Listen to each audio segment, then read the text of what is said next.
ఒకే Telugu view పాయింట్కి తిరిగి స్వాగతం. పవన్ కళ్యాణ్ కాకినాడలో చేసినటువంటి సాహసం, సముద్రంపై చేసినటువంటి సాహసం దాని వరకే పరిమితం కాల. అందరు ఏమనుకుంటున్నారు? అక్రమ రవాణా బియ్యాన్ని అరికట్టడంలో, దాన్ని బయట పెట్టడంలో పవన్ కళ్యాణ్ చేసిన పాత్ర అమోఘం, అద్భుతం అని ప్రతి ఒక్కరు పొగుడుతున్నారు. మనకు కూడా వీడియో చేసుకున్నాం. ఇప్పుడు దానికన్నా ప్రధానమైనది ఏంటంటే, దాన్ని అడ్డం పెట్టుకొని దాన్ని ఒక లింక్గా తీసుకొచ్చి అసలు కాకినాడ పోర్టునే ఏ విధంగా కబళించినటువంటి నేర పూరిత చరిత్రని దేశం మొత్తం కూడా చర్చించుకుంటుంది ఇవాళ.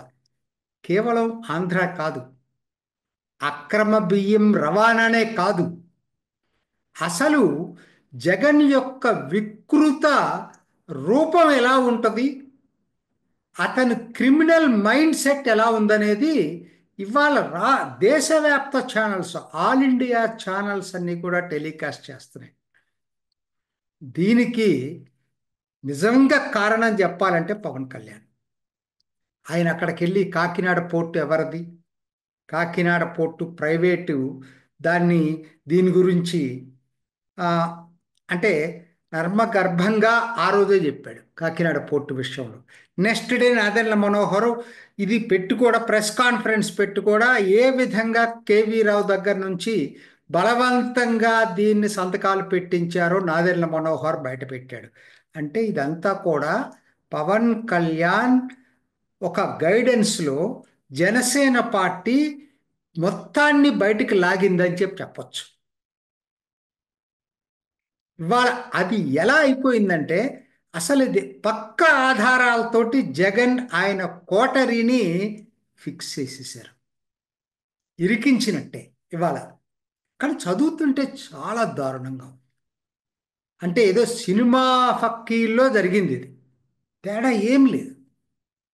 ఇన్నాళ్ళ నుంచి దాన్ని ఒక కప్పిపుచ్చుంచే ఏ మరి జర్నలిస్టు కూడా బయట దీన్ని పరిశోధన చేసి బయట పెట్టలేకపోయాడు. కోర్స్, ఎందుకంటే ఆయన కేవీరావు ఆ బయటకు రాకపోతే ఎవరో కూడా ఏం చేయలేరు. ఇవాళ కేవీ రావు బయటకు రావటానికి కూడా ఆ వాతావరణాన్ని క్రియేట్ చేసింది కూడా పవన్ కళ్యాణ్. అది మనం మర్చిపోవద్దు. ఇవాళ ఆయన అక్కడికి వెళ్ళి ఏ విధంగా అయితే అరబిందో ఎలా చేస్తూ ఉంది, ఆ పోర్టు ఎందుకు ఈ పోర్ట్ ఇలా తయారైంది అనేటప్పటికి పరిశోధన లోపలికి వెళ్ళారు ప్రతి వాళ్ళు కూడా. అక్రమ బియ్య రవాణా ఒక్కటే, అది ఒక సప్లిమెంటరీగా పనిచేసింది ఇవాళ, అదొక టూల్ అంతే. అసలు కాకినాడ పోర్ట్లో జరిగినటువంటి ఈ వికృత చేష్టలను గురించి సమాజం మొత్తానికి తెలియచేయటానికి ప్రధాన కారకుడు, సూత్రధారుడు పవన్ కళ్యాణ్ అయ్యాడు. అద్భుతం. అసలు ఆయన ఎన్నుకున్న శాఖలే అద్భుతంగా ఉన్నాయండి, ప్రజలకు దగ్గరగా ఉండేవి.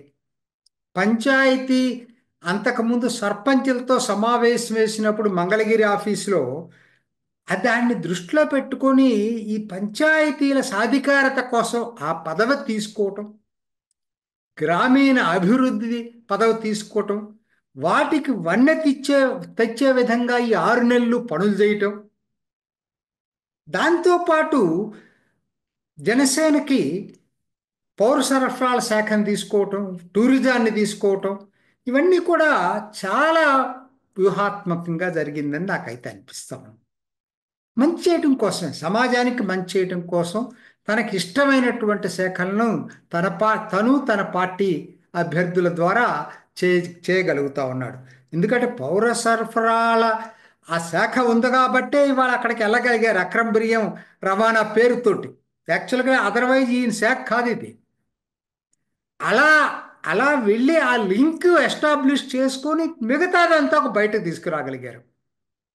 అవినీతిని బయట పెట్టడంలో ఇవాళ ఏదైతే ప్రత్యామ్నాయ రాజకీయ విధానం అని చెప్పి గత 10 ఏళ్ళు చెప్పి అధికారం లేనప్పుడు ఏదైతే ప్రచారం చేశాడో పవన్ కళ్యాణ్, దాన్ని ఇవాళ అమలు చేయటంలో అందరికన్నా ముందు నిలబడి పనిచేస్తున్నటువంటి వ్యక్తి పవన్ కళ్యాణ్. జగన్ నిజంగా ఆ బయటపెట్టిన విధానం చదువుతూ ఉంటే వాళ్ళు మనం కాదు, ఇంగ్లీష్ ఛానల్స్ రాస్తున్నాయి అన్నీ. ఏ విధంగా ఆ పోర్ట్ని కబళించారు, ఒక్క ఒక పోర్ట్నే కాదు, సెడ్జ్ని ఎట్లా తీసుకున్నారు. గేట్వే పోర్ట్ ఉన్నప్పుడు 75 కిలోమీటర్ల లోపల ఇంకొక అదే ఓనర్కి ఇంకొకటి ఇవ్వకూడదని చెప్తే ఏ విధంగా మార్చారు. ఇవన్నీ కూడా ఇవాళ చర్చనీయాంశం అయిపోయినాయి. జగన్ వికృత రూపాన్ని బయటపెట్టాయి ఇవాళ. సో ఇవన్నీ కూడా 6 నెలలండి ఆయన అధికారంకి వచ్చి, కేవలం 6 నెలలు. 6 నెలల్లోనే ఇక్కడేంటి, దేశంలోనే పెద్ద చర్చనీయాంశం అయిపోయింది. ఒకవైపు దేశవ్యాప్తంగా సనాతన ధర్మ పరిరక్షకుడుగా పవన్ కళ్యాణ్ ఎదగటం, మన రాష్ట్రంలో అవినీతి వ్యతిరేక పోరాట యోధుడిగా ముందుకు రావటం, ఈ రెండు ఒకేసారి సమాంతరంగా నడుస్తూ ఉన్నాయి.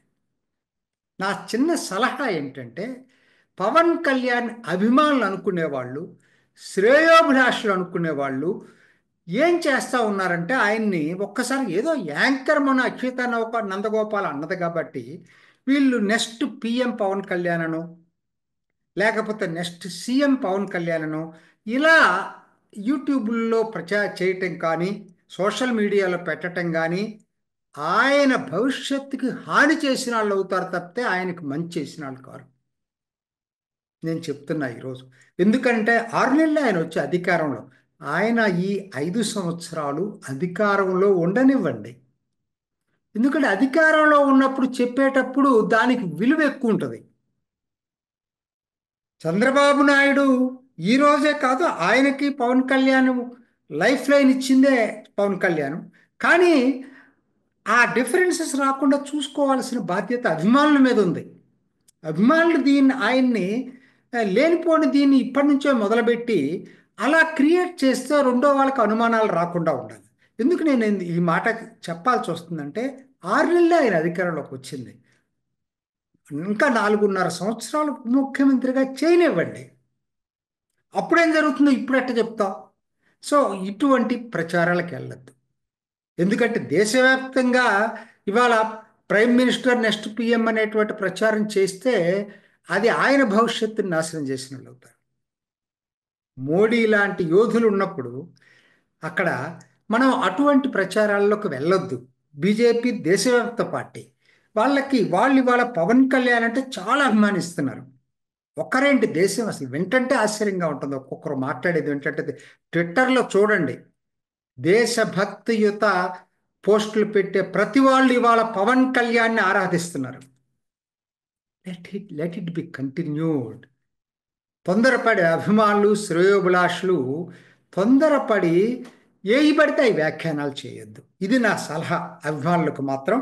మొత్తం మీద ఇవాళ మనమందరం కోరుకుంటుంది ఏంటంటే, ఆయన ఆలోచనలు రాష్ట్ర వ్యాప్తంగా వ్యాప్తి చెందటానికి ఈ 4.5 సంవత్సరాలు దోహదపడాలి.